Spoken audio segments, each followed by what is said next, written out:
बिस्मिल्लाहिर्रहमानिर्रहीम। ये video 10th class के बच्चों के लिए बड़ी ज़्यादा इंपॉर्टेंट होने वाली है, खुसूसन उन लोगों के लिए जिनकी मैथ में सप्ली आई है, या वो लोग जो मैथ के पेपर की तैयारी कर रहे हैं और उन्हें मैथ का पेपर मैथ काफ़ी मुश्किल लगती है। सिर्फ ये चीज़ें कर लें आप फेल नहीं हो सकते, मैं इस बात की गारंटी देता हूँ। इसमें इंतहाई आसान बड़ी रिसर्च के बाद पास पेपर्स देख के ये खुलासा सारा निकाला गया है कि अगर आप लोग ये चीज़ें कर लेते हैं तो आप फेल नहीं हो सकते।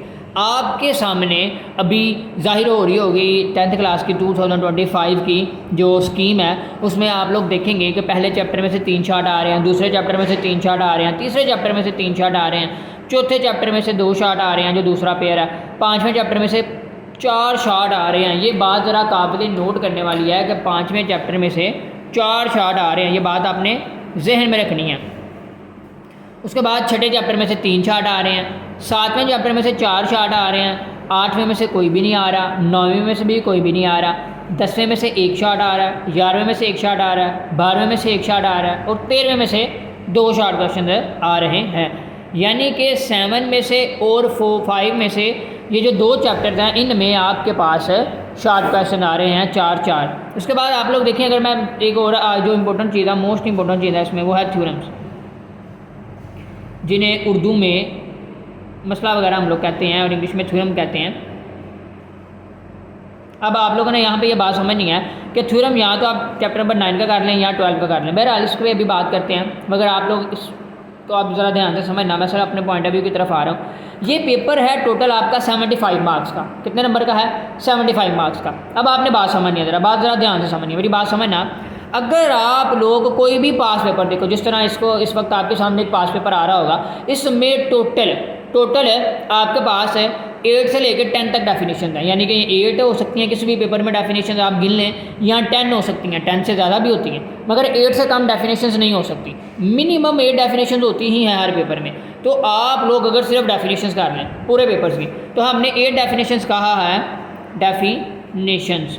तो सबसे पहले अगर मैं एमसीक्यूज़ की बात करूं तो 15 मार्क्स के एमसीक्यू ना चले, हम सारी बुक के जो एक्सरसाइज वाले आप 15 एमसीक्यूज़ करेंगे तो इंशाल्लाह उनमें से आपके 13 एमसीक्यूज़ आएंगे और चलें ज़ूम कर लेते हैं कि आपके 12 एमसीक्यू सही हो गए, यानी कि अभी तक हमारा 12 मार्क्स का पेपर हो गया जो कि हमारे एमसीक्यूज़ में से मिलेंगे। यहाँ पे मैं वो मार्क्स लिखूँगा जो आपको मिलेंगे। बहरहाल आगे देखें, डेफिनेशन है। अगर 8 डेफिनेशन आती हैं तो कितने नंबर की होगी? 8 डेफिनेशन होगी 16 मार्क्स की, तो यहाँ पे हम लोग लिख देते हैं 16 मार्क्स, ठीक है। उसके बाद ये आपके पास होगी डेफिनेशन, सॉरी ये आपके पास हो गया एमसीक्यूज़, ये थे आपके एमसीक्यूज़ के मार्क्स।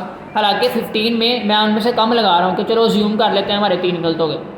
16 नंबर की डेफिनेशन है, अब हालांकि 10 आती हैं, मगर हम ज्यूम कर लेते हैं कि चलें 8 आ गई तो 16 मार्क्स हमारे उनके बन गए। और 8 नंबर का मसला, अभी तक हम लोगों ने थ्योरम, अभी तक हम लोगों ने कोई शॉर्ट क्वेश्चन नहीं किया, कोई लॉन्ग क्वेश्चन नहीं किया, सिर्फ अभी हम लोग वो बात कर रहे हैं जो शॉर्ट क्वेश्चन मैथ के सवालों से हट के हैं। तो यहाँ पर मैं 8 नंबर का थ्योरम लगा लेता हूँ, तो आप इनको टोटल करें तो आपके पास बनते हैं 36 मार्क्स। देखें 8, 12, 20 और 16, 36 मार्क्स आपके बन जाते हैं सिर्फ इन्हीं में से, यानी कि आपने मैथ का कोई सवाल भी नहीं किया और आपके 36 मार्क्स आ गए, यानी कि फेल होने का डर ख़त्म हो गया। हाँ, आपने यहाँ तक करने के बाद उसके बाद एक थोड़ा सा काम एक्स्ट्रा करना है, वो करना है unit number 5।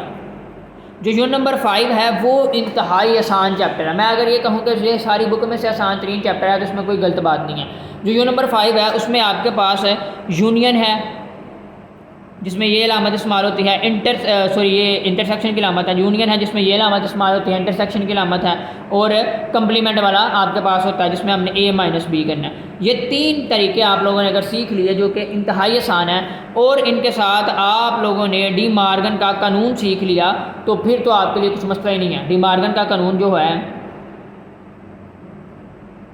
D Morgan's law, ये तो इंतहाई इंपॉर्टेंट है ना, यानी कि 90% चांस है बोर्ड के पेपर में अगर यूनिट नंबर 5 में से कोई लॉन्ग क्वेश्चन आना है तो डी मॉर्गन लॉ आएगा, उसके बाद कुछ और आएगा ना, यानी कि यूनिट नंबर 5 में से। और अगर वो भी आएगा तो वो भी इन्हीं कंसेप्ट पर होगा जिनमें आपने यूनियन लेना होगा, जिनमें आप लोगों ने लेना होगा यूनियन लेना होगा, या जिनमें से आप लोगों ने इंटरसेक्शन लेना होगा, या आप जिनमें से आपने कुछ और देना होगा। इनमें से कुछ और नहीं आ सकता। बहरहाल अच्छा, यानी कि मैंने आपसे कहा कि हम लोगों ने डी मॉर्गन लॉ 90% चांस है कि बोर्ड में ये आएगा यू नंबर 5 में से। इसके बाद कोई और लॉन्ग क्वेश्चन आएगा अगर वो आना होगा, तो अगर वो भी आता है तो वो भी इन्हीं रूल्स पर बेस होगा, जिसमें या तो आपने यूनियन लेना होगा या इंटरसेक्शन लेना होगा या कंप्लीमेंट लेना होगा, इनके अलावा वो नहीं होता। तो आप लोग देख लें, यानी कि इस यूनिट नंबर 5 में से 4 शार्ट आते हैं और 1 लॉन्ग क्वेश्चन आता है, यानी कि 4 शार्ट क्वेश्चन बनते हैं आपके 8 नंबर के और 1 लॉन्ग क्वेश्चन बनता है 4 नंबर का, 12 नंबर का ये पेपर।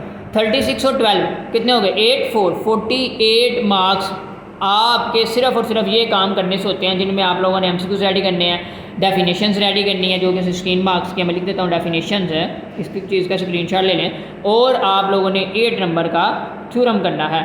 ठीक है, ये है भाई, इसके अलावा और कुछ भी नहीं है। तो आप लोग देख लें, मुझे उम्मीद है कि आप सिर्फ ये काम कर लेंगे तो आप पास हो जाएंगे।